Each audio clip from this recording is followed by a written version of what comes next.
I am the greatest. Hard fucking work. You put it in, you believe in it, you will succeed. Everything was done to try to learn how to become a better basketball player. Everything. And so when you have that point of view, then literally the world becomes your library to help you become better at your craft.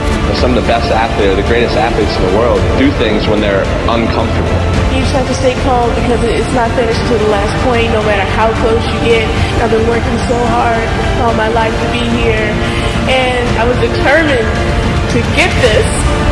You gotta start from way down the bottom. You gotta let it grow up with you. And if you're successful and you try hard enough, you're bound to come out on top. Just like these boys have come to the top now.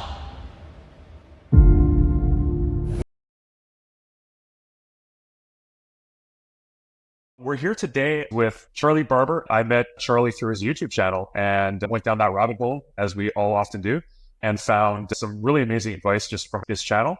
So I ended up joining his school, which is HSC Start, and then I ended up part of his one-on-one coaching. So Charlie, welcome to the podcast, and real pleasure to have you here. Yeah, it's amazing to be here. I always like doing these kinds of interviews. Hopefully we can share some insights for the viewers and get some technical value out there. Okay, so I got into the space probably early 2022, and I was in college, and I just did not want to basically go down the route of a 9-to-5. Probably similar to like pretty much everyone listening, because I assume there's a lot of entrepreneurs listening, so it's probably it'll resonate with them. But I just didn't want to work a 9-to-5. Didn't want to. I always felt just a bit more creative in terms of like my advantages. I tried so many different online business models, failed at probably 5 to 10 different ones, and then eventually got into the agency space about 2 years ago, which wasn't as it seems, because a lot of people were pushing how easy it was to get clients and stuff like that. But it took me months and months to sign my first clients, as well as being able to book appointments. And I'm sure that will probably resonate with some other people as well. But eventually, I managed to get a few clients and some momentum, which was huge. I was originally helping coaches with content. My very first agency was more creative agency, where I was basically just editing for them and posting on their content and stuff. And then it eventually transitioned into a done for you appointment setting agency, where I was finding virtual assistants, training them, giving them SOPs, the tracking sheets, and then just basically just placing them into the coaching, like their DMs, if that makes sense. And just to start more conversations and then turn them into appointments. Brilliant. One of the things that you've talked a lot about is the importance of building a personal brand and creating a value before you gonna try to scale your business up and delivering your actual foundational service. And so you started as an agency owner, entrepreneur, and then you moved, I think, pretty heavily at this point into basically being a personal brand. So I think your brand is probably the biggest thing that you're doing. Could you break down, like, for us who are also entrepreneurs that are building businesses, but maybe even considering personal branding, could you break down, like, maybe your perspective on, number one, like, when and how should you think about building a business versus building your personal brand? And then also maybe how you've approached it yourself in terms of like percentage of your time spent on different parts of your business. Do you want me to explain why I started a personal brand in the first place? I was reaching out to probably 100 coaches a day, trying to work with them and trying to help them with appointment setting. And I was getting the same responses time in and time again, basically, which was, this is the 10th time we've seen this message. And I could just tell, like, my positioning in the market just wasn't it, basically. So I managed to get a few clients doing outbound, and it does work. However, it just wasn't the most effective. And just coming from a place of like leverage, it just isn't the best thing I'd recommend. So that's when I started just putting I call it system proof, because when you're starting out, you probably don't have that many case studies and you probably don't have that much knowledge to give to the market. So therefore, I would just basically walking them through like how I would help them with appointment setting.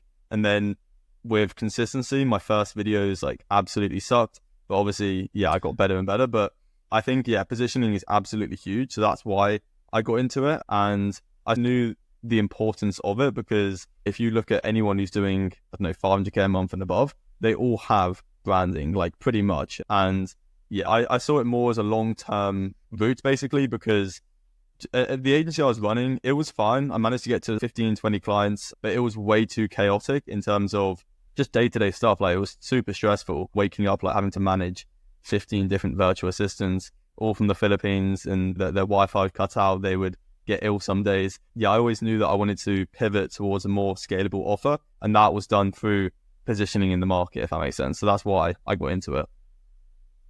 And do you, Charlie, recommend that every entrepreneur build a personal brand? And when do you think we should start thinking about that? Should we be following your model where you start with your actual business first and then eventually move in? Or do you think go all in the beginning? Like, how do you think about the way folks should approach this? Yeah, it really comes down to what type of business you're trying to scale. I think if you're selling high ticket, even if you're selling low ticket, I would personally recommend building a personal brand. However, it doesn't have to be you going like full time with it at the start. You could just be sharing what's working for you, documenting your journey. But for me, like, I'm quite impact like driven. So I want a lot of purpose. And the only way to reach that many people and change that many lives is by building a brand. Yeah, it depends on who you are and what you're trying to achieve. But I think, yeah, I would definitely recommend branding 100%. Yeah. What's funny, Charlie, I'll just share briefly my sort of story this in terms of this. So I've been doing my own thing for the last almost decade. And I swore off like this idea of personal branding like early on in my sort of journey. And I always said, hey, I want my work to speak for itself. And I was a designer, and then I got into some marketing and building software and so on. And I've even had some projects where I've raised some money and stuff like that. And I always said, hey, the product can sell itself. I'm introverted naturally. So I'm like, I just want to be in the background. I don't really want to be out there.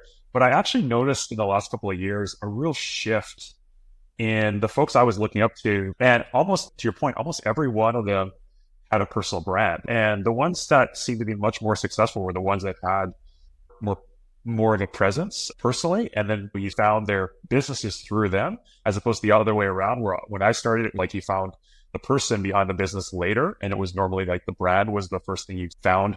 And I started thinking about that. And I've always loved sort of one-on-one mentorship and stuff like that. Like, I've done a bit of that myself in my own sort of capacity. And I really like learning from other people through YouTube or otherwise. And I was like, you know what, like, to your point, I think if you have a vision and like a purpose that you want to share, it's so much more scalable. I'm realizing that instead of be like, right now I have somebody who's asking me to help them with a sort of one-on-one training around something. And I'm like, you know what, this is perfect timing, because I'm actually just going to YouTube channel, I'll just send you the clips, and it's so much more efficient. And so I'm like, man, I feel so stupid because it took me so long to realize that even as an introvert, getting out of my shell and just being like, hey, you know what, there's so many more efficient ways to do this. And the byproduct is that if you do build up a bit of an audience, I'm not starting from scratch every time I start a new business or product or project, which a lot of my friends that are successful as more influencers, they will start something new, and it's so much, like, they're playing the game on easy level. Like, it's so much easier for them to start a new thing because they have this baked in audience that already love them, and then they just try their new thing. And for me, I'm like always starting from scratch. So anyway, I totally agree with you that it's a really important thing for folks to consider as early as possible. Really, there's nothing stopping starting from day one. How about you? How is your, I guess, business operations at this point? Are you still running your agency? Where our podcast is called Beautifully Done for a reason. Like, we're really thinking about purpose and building something exceptional, building an exceptional experience for people. Where are you putting all of your energy and time these days? Is it in teaching? Is it in a combination of things? How are you approaching your own path to creating experiences? Great question. So a bit like you, I'm also quite software. I do like software. I'm going for I think the long term would be like a SaaS route, just because, once again, like, it's got a good exit plan. It just makes sense. But yeah, right now my time is probably mainly on the like products. So I do still have an agency. I help coaches, mainly 7 and 8 figure coaches, on the back end with just automations, sometimes building out course material. So I do helping other people with building their info products and things like that. I think that's really great. So yeah, I've worked with some big names in the space on that, and I still do. However, that is probably 20% of my effort. I'm very product driven, so I spend a lot of time in the school trying to just constantly put new things out there, because I realize the importance of like product always comes first, in my opinion. I don't know if you know who Naval is, but yeah, he said it best. Like, you're doing sales because you failed at marketing, you're doing marketing because you failed at product. If you can just get like one client, and then that one client can refer you to their friend, and you can just constantly get each client to refer you, you would never have to do marketing ever again. I'm huge on product, basically. So that's why I spend a lot of my time doing it, but then also just content and branding. So yeah, mainly those three things is what I do. Amazing. Charlie, I can tell you're very spiritually grounded and centered in terms of the way that you have approached a lot of things. Even some of the material that you have in your school is very, I'd say, in my opinion, like very advanced, like beyond just the business, but really into the person and really trying to elevate the human being. Where does that come from? Is that something you've always been like that? Are you like, how are you learning this sort of level that you're sharing with people that seems to go beyond just the surface, like skills and business acumen? Yeah, that's actually a wonderful question. I don't know when it started, but I've always been grateful for just having the ability to be where I am, just being born into a first world country. It's very, I'd say lucky in terms of, the position that I think we all are in. I mean, depending on where you're watching this, but I assume, you're watching this on a phone or a laptop, so you do probably have some ability to change your situation. So yeah, I've always been grateful, and I think that has played a role in just helping me in terms of like success, if that makes sense. So I wouldn't say that's really that spiritual, but where it started was probably a year ago, and I've been doing like I've been doing meditations for quite a while, but in terms of just that stuff, I got quite into it in terms of just how your internal self kind of always create your external reality. Yeah, one of the things that I think is under talked about in the, at least from my experience in the entrepreneur space, is like how important it is to have a foundation. To what we do is, like you said, we're very fortunate. Things are really much easier for us in first world countries. Like, you're from the UK, I'm from Canada. And it's much easier for us than many of the other places. I do a lot of traveling, and I've been to places where things are much different and much more challenging. And you realize like how fortunate you are. But at the same time, choosing the path of going down the road of entrepreneurship, I don't think a lot of people say it needs to be like chewing glass or all the way down, or building a plane all the way down on fire, chewing glass. Like, I don't subscribe to that whole sort of psychology. Yeah. I think you can actually have a ton of fun and play the game to be a little bit more on easier mode in certain respects, but it is a lot of work. Like, regardless of whatever structure you're setting up and how much time you're putting in, there's a lot of responsibility, especially if you're building something really impactful. Like my previous business, we had quite a number of employees and stuff like that. You feel a deep level of responsibility for everybody that's on your team, and they have families. And so there is this, like, I think, deeper challenge with what we do. And I think that you don't realize that the person you are is a business you build. So like, in a lot of ways, like you as an entrepreneur, if you are foundationally solid and you have this sort of level of elevation, I'll call it, or this vibration that you're working at, the whole business becomes a byproduct of that, and it's all at that sort of same level. And it's not really talked about very much. I think a lot of times we get taught we share with each other the hacks, the frameworks, the technology, the systems, and all that stuff, and that's really important. But I actually am much more fascinated at this stage, at least in my career, is I'm really trying to understand how to be a better human being so that I can be a better leader and have greater impact. And the business is almost like the money, and the business is a byproduct of me doing the right things. And so, I would love for you to share more about how you think about this, or, you don't have to agree with what I just said, but like what your sort of thoughts are in terms of the dynamic of a creator or an entrepreneur and their worldview, or their approach to themselves as a human being, and like, how do you see those things connected? Yeah, if we're talking like beliefs and what entrepreneurs like believe, that's everything, because your like how you think becomes your beliefs, and your beliefs become your actions, and then obviously just cause and effect. So yeah, beliefs are obviously like the first thing that you probably need to change if you are starting out in entrepreneurship, in my opinion. Because when I started, like, I was scared to invest, I was scared to do all of these things, and it's very hard to scale a business at the start just because your beliefs are just faulty, basically. Like the world, like the paradigm in which you see the world is just a bit off, basically. I'm trying to think of a better example than that, but yeah, basically just how you see the world is everything, in my opinion. Yeah, I also agree that if you're going to be hiring people, you have to set the stage. I think a lot of people try and hire too soon in terms of just thinking that, oh, if I hire this person, they're going to entirely fix my business. But it's hard to hire someone when you don't know how to do it yourself, or you don't really know how to help them. Yeah, like for example, if I were to hire even just a closer, for example, I would want to make sure that I've had a good sales ability, so then I can help them. So yeah, I do agree in terms of that kind of thing. Yeah. Yeah, it's interesting getting more into the mechanics. You're absolutely right. There's an adage like Charlie where they say having money is a magnifier. It will magnify your dysfunction or your things you're doing well. So I've had the same experience with hiring, that if the business is broken and I try to find people to fix it for me, it's a disaster. I'm just adding to the chaos. But if I have a really good system going and I just want somebody to level it up in terms of scaling it up, and there's already something that they can kind of plug into, then it's so much better. And it doesn't mean you actually, as an entrepreneur, in my opinion, you have to have all the answers. I think at some levels, sometimes bringing in experts that could come in as leaders in the company in different ways can help you. But in the beginning, I think you really do need to be a bit of a generalist and have a bit of a solid foundation for them to build on top of. You can't just bring them in from day one very easily, unless you're maybe a co-founder or something. You'll have no idea how to manage them or to be a leader for that company, because you're just going to be doing stuff that's completely over your head, or maybe doing things in the way that shouldn't be done.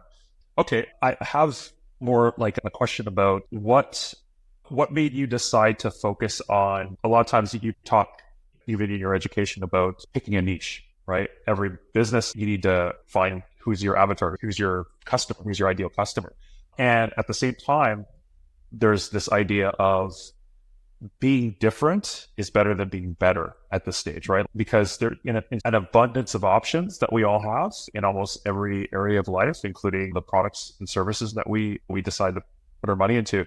You can have many different people selling the same thing, and if they're just all fighting on mine's slightly better, but has a little bit more money, or sorry, a little cheaper, or a little bit more value, then it's they're all the same, right? It's very hard for somebody to come in and make a decision. But if I'm very different and I have a very specific sort of niche as well, that becomes a much more successful product or service.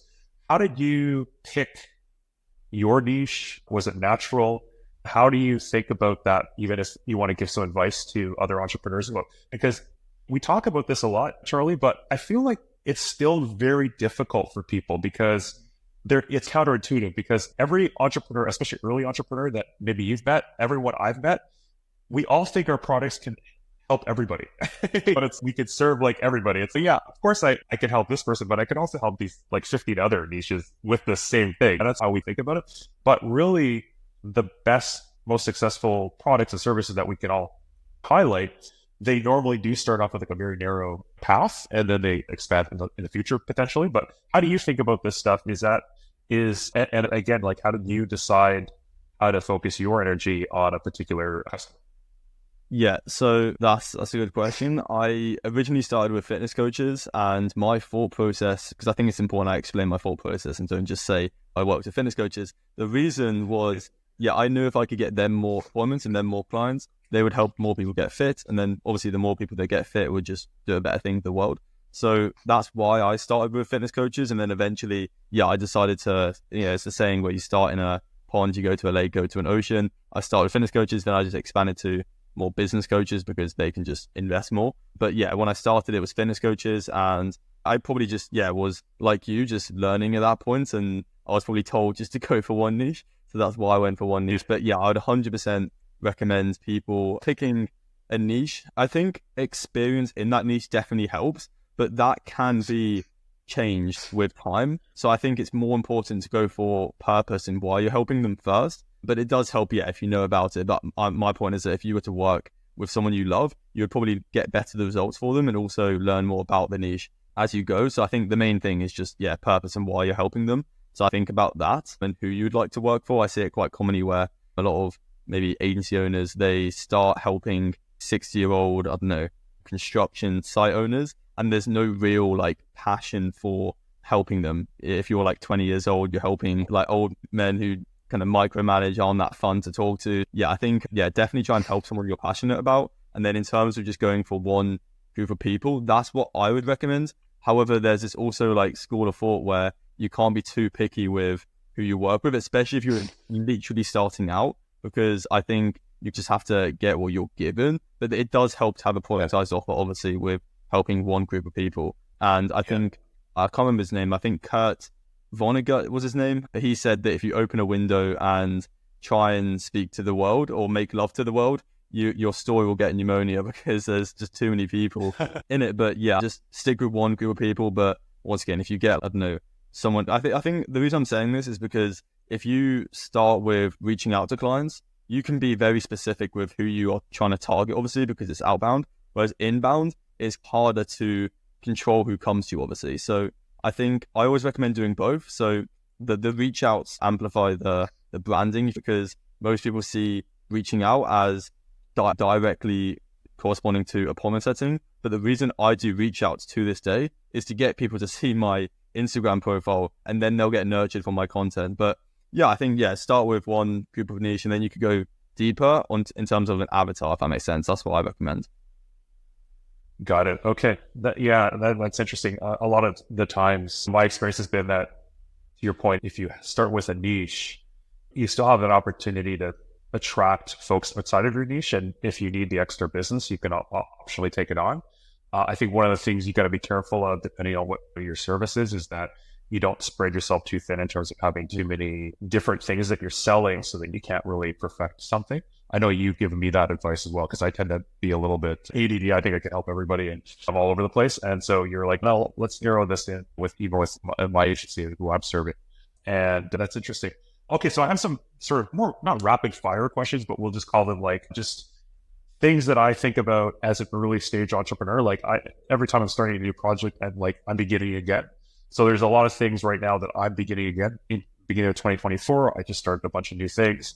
I stopped the previous company, and now I'm moving in a completely different direction and stuff like that. So I'm thinking about a lot of these things myself. And I think probably, generally speaking, I think a lot of times folks that are listening to entrepreneurship podcasts are considering getting into entrepreneurship, or they're early in their journey. Some of us are seasoned maybe, but I think a lot more people tend to be early. It's like everything. It's like a iceberg, right? There's more people try to do it than actually do it at the highest level. So I want to help those folks who are listening.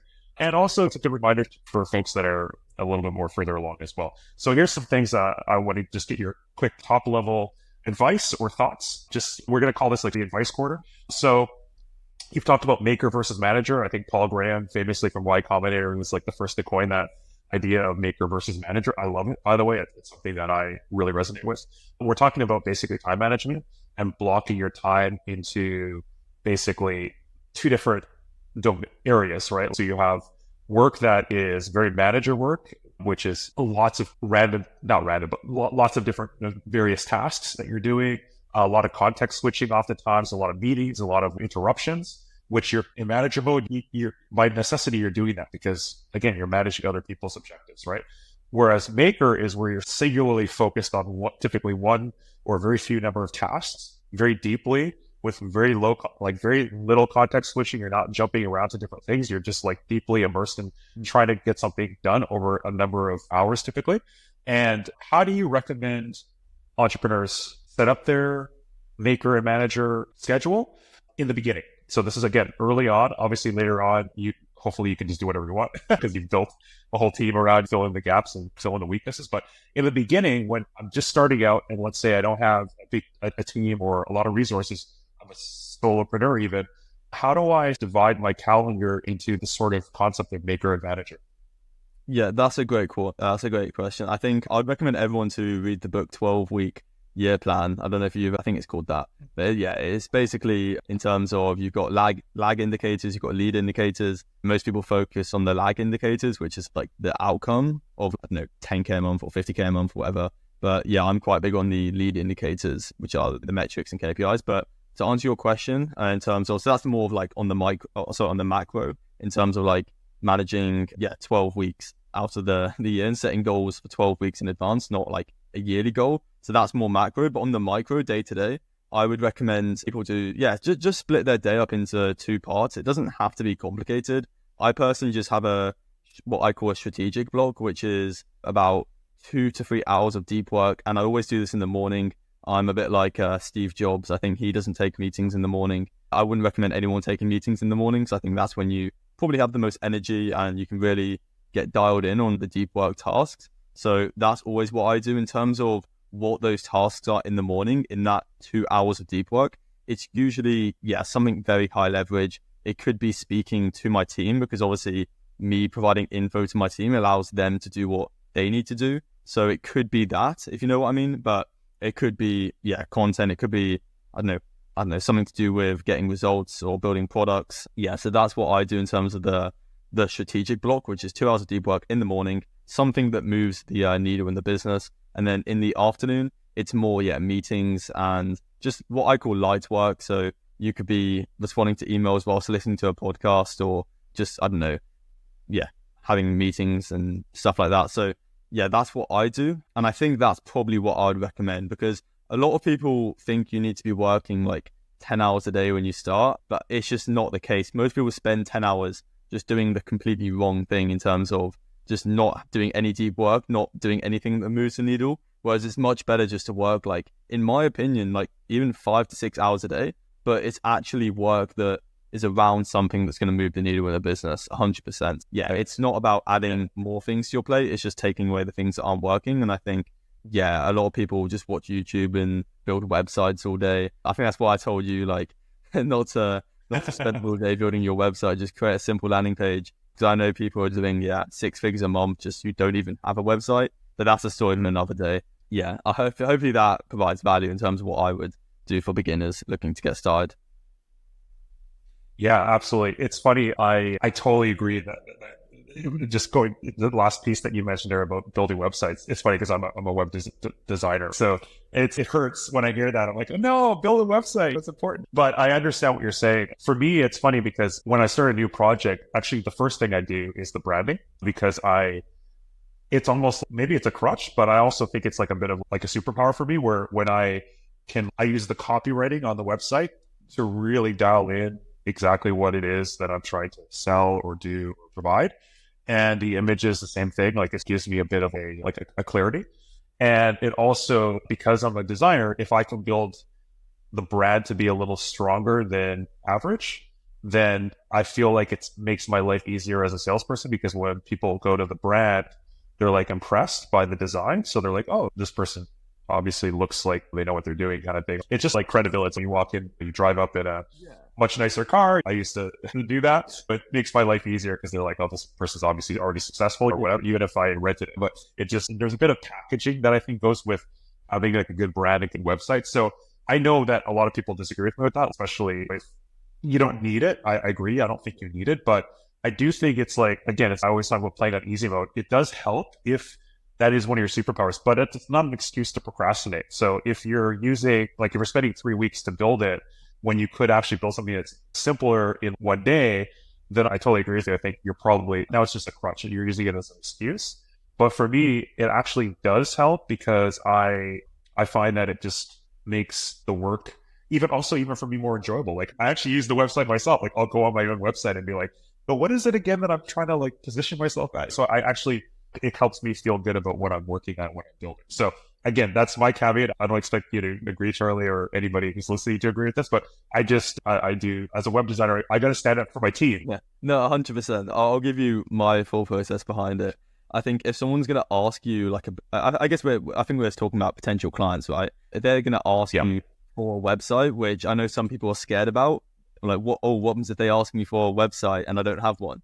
The reason they're asking you for a website is just to get some reassurance that you know something about what you're talking about. However, I would say it's much more common nowadays. In terms of like top of the funnel, it could be running ads, it could be content, it could be outbound. It's much more common to run that traffic through a personal brand, like an Instagram profile or a LinkedIn profile. And that's why I'm not too keen on, I think, landing pages and VSLs are perfectly fine, but it is much more common nowadays to have your profile as your actual website. If you think about like Instagram, for example, good point. You've got like these story highlights, which could be your case studies and your testimonials. You've got your posts, which could be, I don't know, nurturing and what you're doing. So it's basically, yeah, a website if you think about it, just, in terms of your profile. So that's why I'm saying it's not too important if you are able to build out a solid LinkedIn, because that's really why they're asking you for a website. It's just to get some reassurance probably. So yeah, that's a great point.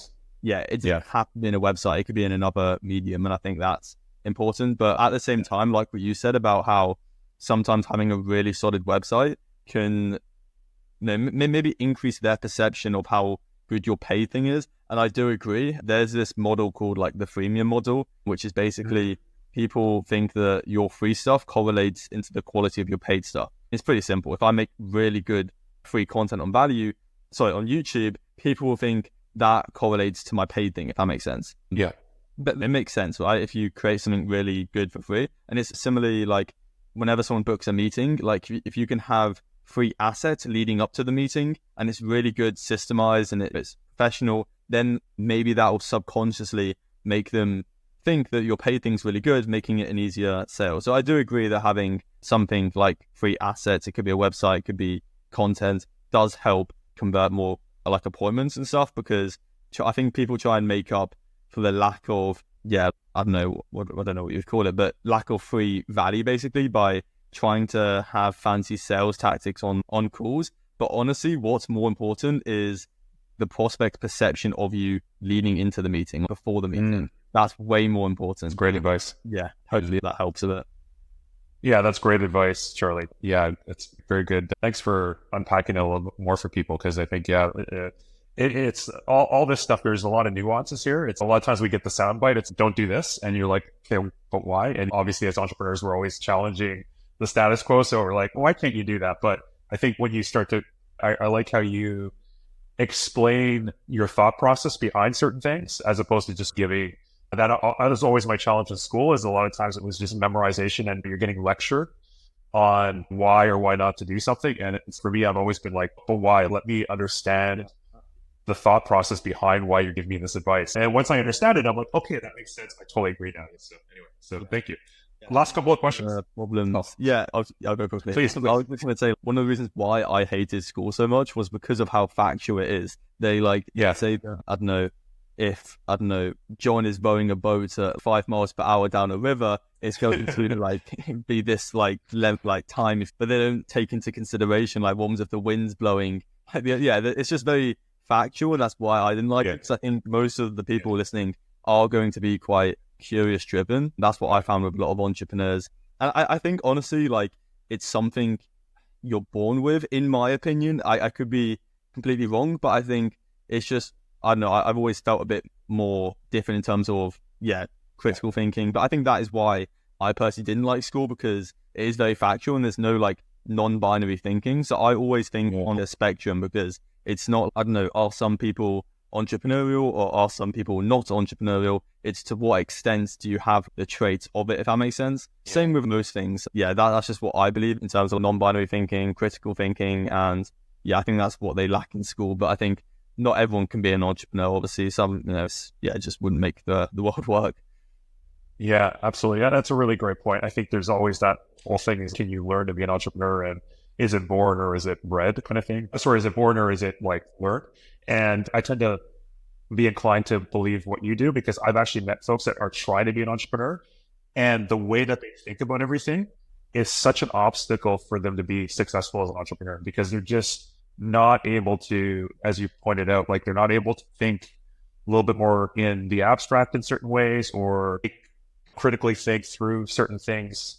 They're looking for they're approaching like they're doing school, where it's like, hey, somebody give me the cheat sheet and a paint by numbers. And it's really hard as an entrepreneur, unless you're running a franchise or something, for you to basically have all the answers when you start. It just doesn't work like that. But in school, you do. You got the textbook in day one, what to study, how to ace the test. And so I was never good at school either, because I was always I found that stuff really boring, and I wanted to experiment. I was much more applied learner. And I actually do think you're right. Probably my opinion is there's only 10% of people that are actually naturally suited for entrepreneurship. And I think other people can learn it, of course. You can learn anything, but I think it's just harder for you, because you have to almost rewire yourself. Whereas a lot of folks that I've met that tend to either have a disability, mental disability, dyslexia, or extreme ADHD like myself, or really bad in school like myself, like a lot of these things, I check all these boxes. It was easy for me to decide to do my own thing because I was already naturally inclined like that anyway. Like I was very unemployable because I would always be challenging like the way things were set up, but it made it, and that becomes your superpower when you start your own business. So I tend to agree with you as well. So if you're listening to this and you got good marks in school and you tend to like need a lot of instruction, then just turn the podcast off. You're done. Forget it. Anybody can decide to be successful as an entrepreneur, but I think there is some things that make it easier for us. 100%. Yeah. I think if there's this thing that like, if you're too smart, it's probably hard to be an entrepreneur because I noticed that you probably heard the saying that I think the C student hire the A students. Yeah, exactly. Like the B student works for the B student, the B student works for the C student. Because like there are a lot of people who are smart, like really smart. They love having things laid out in a an organized way, and they like routines. Routines are fine, but they like to have the future like too stable. And being an entrepreneur, you've got to be able to go like months without making money, and it's constantly like fluctuating. As well as like, I think being smart, if you think too much, you probably wouldn't take action. I'm in the middle, like I'm a C kind of student where I think I'm able to take risks, which maybe that's what I was born with, like in terms of the ability to take risks. Because I think a lot of people just don't take enough risks, whether it's like, I don't know, staying in the job they're in or doing whatever, to be honest. I think, I take risks and I don't think too much, basically. If I'm going to do something, I just do it without thinking. So creating content, I don't know, doing whatever, starting a business, starting a software. And obviously there's a time and a place for thinking in terms of like planning and stuff. But if you're a beginner, you do not, in my opinion, you don't have the thinking abilities yet of a really solid entrepreneur who's maybe been in the space for 10, 20, 30 years. At that point, yes, of course, then you could probably think and plan a business. But if you're starting out, like you probably don't have, you just need to start doing, basically. That's my biggest advice, is just don't think, just do it, and you'll learn so much by doing. So true, man. It's so funny because I have a friend who wants to be an entrepreneur, but he's been an employee his whole life. He's in his, I think he's just started becoming in his 30s now or whatever. So he's, for the last 10 years, a decade plus, he's been like a really good student. And then he got a really good job in immigration and so on. And now he's like trying to be an entrepreneur. And just some of the questions, it's so frustrating to talk to him sometimes because and if you're listening to this, I apologize. I'm not going to blow you up here, but when I talk to him, it's like he's in his own way so much with the kind of things he's thinking about. And he's, I think I might go back and get an MBA now so that I can start this business. And I'm like, oh my God, don't tell me that. It's such a stupid idea. And no offense to the MBA holders. I'm just saying that if you're like, he's had the equivalent of MBA for the last decade, but he's been working full-time in a senior role in a company, basically managing departments and stuff like that. And he went to school already, he already has two degrees. And now he's just using it as a crutch to go back to school to learn again so he can start a business. I'm like, just go start it. Like, you'll learn way more like that first week of starting the business than 2 years getting an MBA. I'm like, you're just procrastinating. That's ridiculous. And it's just things like that. Like, it's just, every question is around, I'm going to have to hire this like really expensive engineer to build this concept thing, this like app I want to do. I'm like, no, you don't.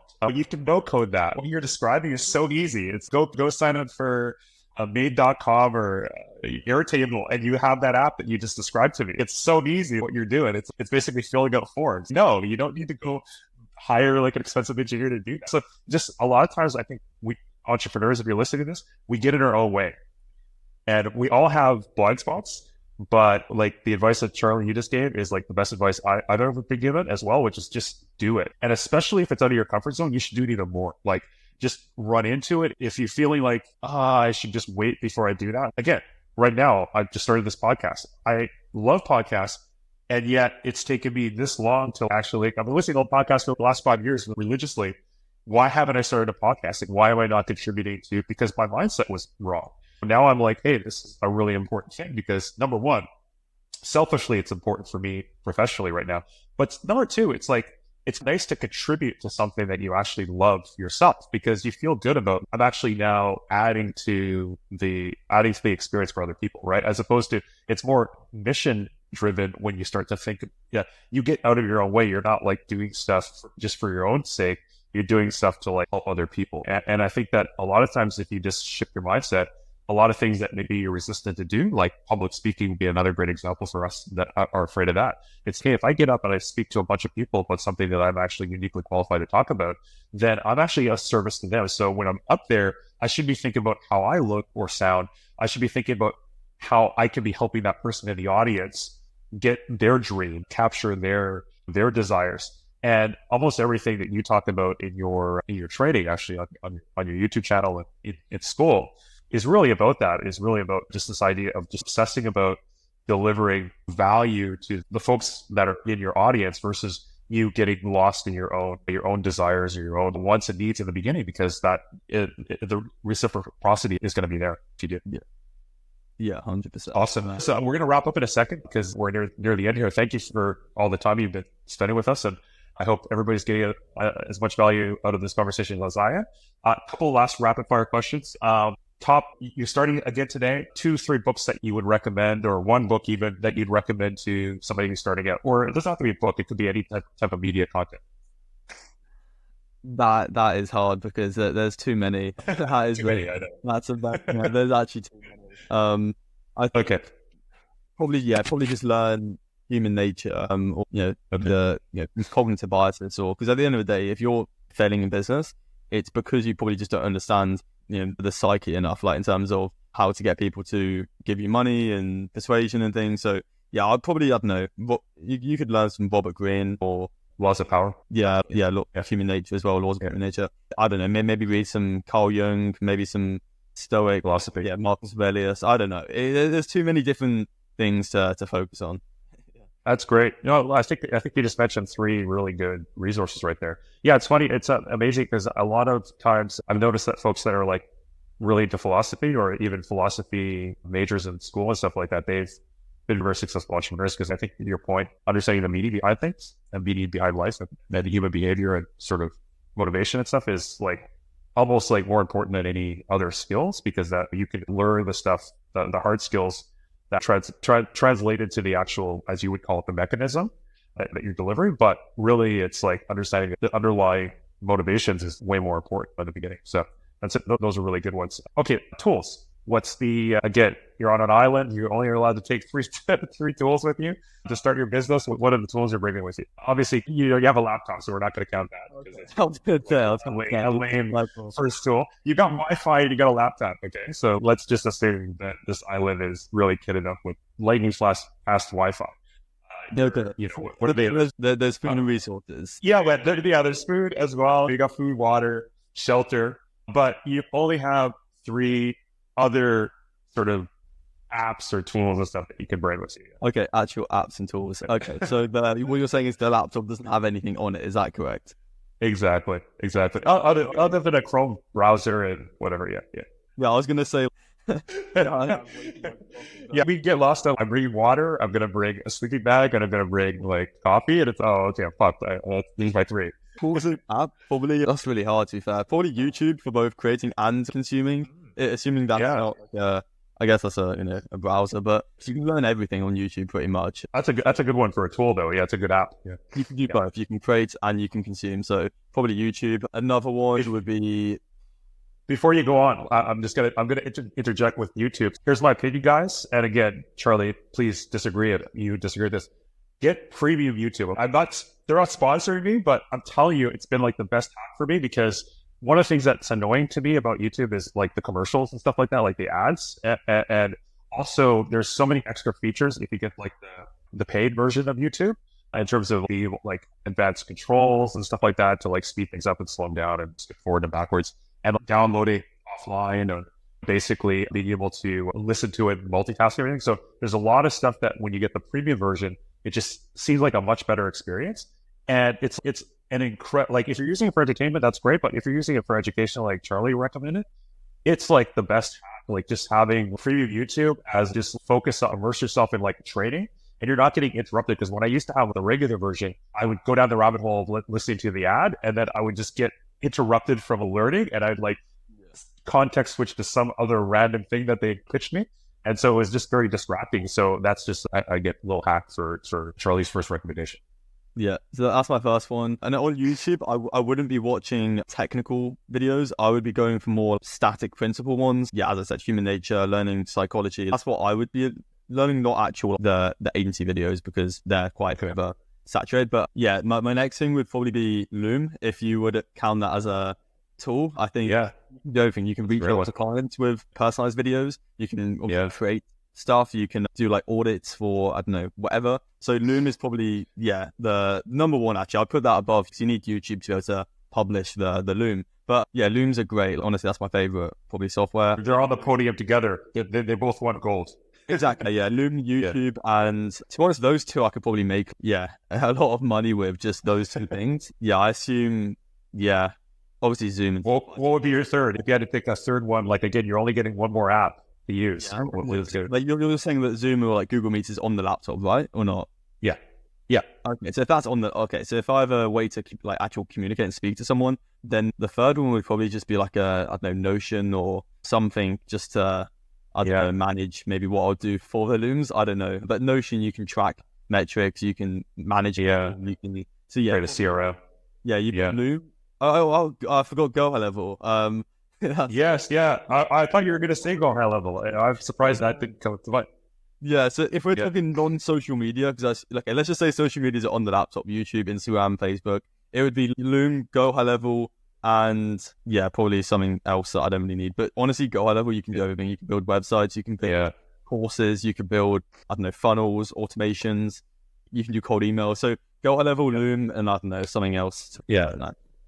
Notion. Awesome. Or maybe Make.com or something, I don't know. Oh yeah, for automations, those are all great recommendations. So listen, guys, it doesn't take a lot of tools as an entrepreneur these days. All these tools that we mentioned too are free. Except Go High Level is not free, but there's affordable versions. And actually, if you join Charlie's, here's a little pitch for him. If you join his school, then he'll offer you Go High Level with the highest level as part of his opportunity for you to join his school. So that you can't beat that, because I think that if you paid for that, it's like whatever it is, $500 or something like that a month.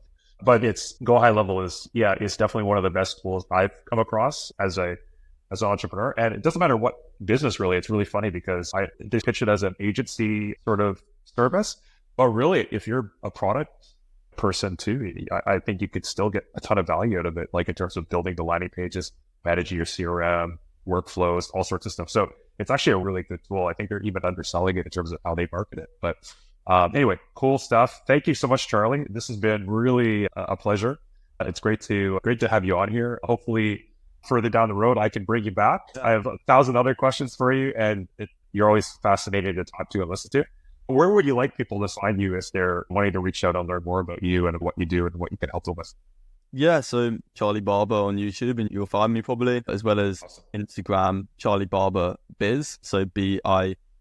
Yeah, those two platforms, YouTube and Instagram, obviously my school, but you can message me on Instagram if you need help or whatever. So yeah, those two platforms. But yeah, I'm looking forward to seeing you crush it with the podcast as well. And if you are able to stay consistent, you've got, good purpose. It's definitely valuable. So I think it's more of a time game. Like I think people overestimate what they can do in a year and underestimate what they can do in 10 years. If you're able to stick with this with maybe a few episodes a week, or maybe 2 episodes a week, 3 episodes a week, and do that for 6 months, a year, you'll be up there 100% with some big names, hopefully. Oh, well, I really appreciate the encouragement, and I'm definitely going to be sticking to this. We're started now, so the train's already left the track. Now it's just a matter of getting some other guests that can stay at the level that we're starting with. We set the bar high on the first one. Thank you very much again for doing this, Charlie, and I'll see you soon in one of our upcoming conversations. Yeah, for sure. Sounds good. Yeah, talk to you soon. Talk to you soon. Thanks so much, brother. Bye-bye. Bye.